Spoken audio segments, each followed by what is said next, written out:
Heading for 10 minutes to 5, and President Cyril Ramaphosa has been quite a busy man today, opening the South Africa Investment Conference at the Sandton Convention Centre. And of course, the conversations are about how South Africa goes about unlocking investment opportunities, both local and international. And of course, there've been many obstacles to that in the last few years and months, even though we've seen pledges running into nearly 290 billion in various sectors of the economy. I want to bring into the conversation the Chief Investment Officer of the Eskom Pension and Provident Fund, Ndabe Mkhize. Ndabe, thank you so much for speaking to us this afternoon. I want to ask you, first of all, having heard the President address all of those at the summit earlier today, and knowing all the background work and the lobbying that has gone on in terms of investment and the various entities he set up in order to make this a reality, how successful does it look so far? It looks very successful.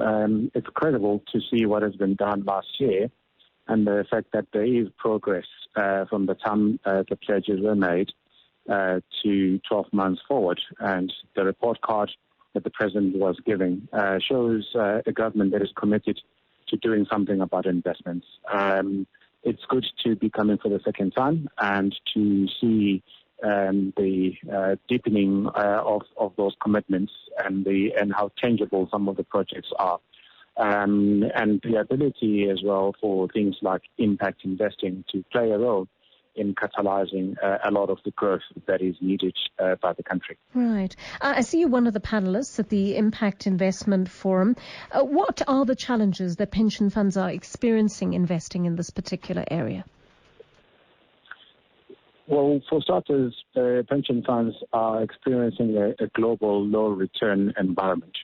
So there are not enough returns to be able to grow the assets and improve the funding of the various pension funds. In that background, investments in impact investing have the opportunity to not only catalyze growth, but to also have positive intentional contribution or impact on the society and on the planet. We believe that there's not enough knowledge or awareness about what this way of investing can do.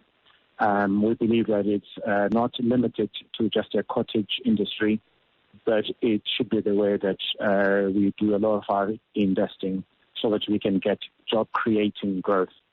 Being able to touch on the things like renewable energy, touch on infrastructure investments across all various asset classes in a way that brings about tangible and job-creating growth.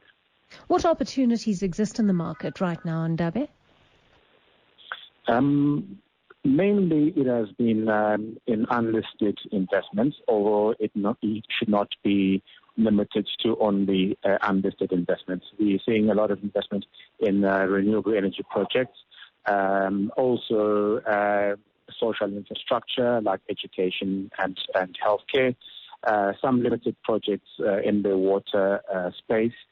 We believe a lot more can still be done, especially with the introduction of the infrastructure fund, which will enable government and the private sector to invest in a number of areas that are part of a normally functioning economy of the country.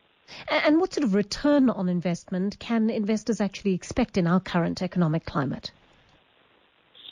One can expect double-digit returns, what is known as internal rates of return, IRR, which is more than enough to compensate for a return of inflation plus 5%.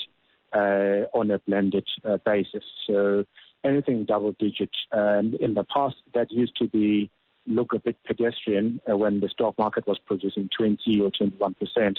But as I said, in a global low-return environment where we're getting negative returns in some asset classes and very pedestrian single-digit return in others, something that's going to give you anything between 13 to 15% on a long-term basis, while at the same time having tremendous impact on people and on the planet, goes a long way towards ensuring that members and pensioners have enough money to retire on, but also a good enough world to retire to.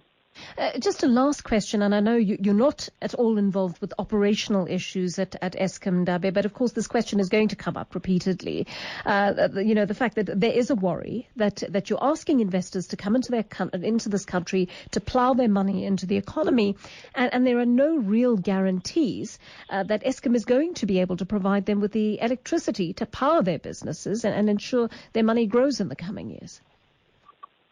It's informative and applauded that we are seeing the separation of the transmission from generation, which will allow actually other players, independent power producers, to be able to supply electricity, and which will then be transmitted using the transmission lines. So we believe that there's a lot of investment that is waiting on the wings to actually come through. And we believe that there is enough urgency and the need to have concerted effort by government and by management at the various state-owned enterprises that I believe that should not necessarily be a worry. We know that the economy depends on state-owned enterprises doing well, especially something as important as Eskom. And we believe that those efforts should be redoubled and should be supported by local investors as well as international investors. Actually, we've been involved in crowding in transatlantic pension funds who are interested in investing in this space, so long as local pension funds and other institutional funds are investing. So if they see that commitment from ourselves, we believe it's going to give them that confidence that they can invest and invest confidently. Thank you so much for speaking to us this afternoon. Ndabe Mkhize is Chief Investment Officer of the Eskom Pension and Provident Fund.